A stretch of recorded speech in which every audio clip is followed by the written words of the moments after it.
9. Saya sangat puas hatilah dengan majlis yang diuruskan oleh Julia pada hari ini dan sangat-sangat membantu. Kerana agak kelang kabut sikit, tapi Julia memahami keadaan saya, jadi saya rasa macam lebih tenanglah meraihkan majlis saya pada hari ini. Majlis anak saya. Okey, tentang makan memang best.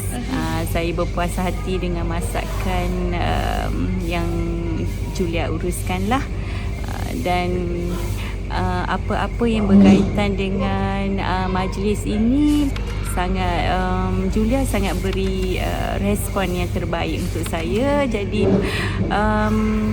kira macam dapat melaksanakan majlis ni dengan terurus sekali.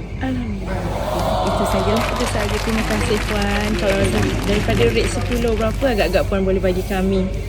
9. 9. Alhamdulillah. Okey, terima kasih Puan. Ya, Dan sama-sama. tahniah juga dapat menantu. Alhamdulillah. Okey, assalamualaikum. Waalaikumsalam.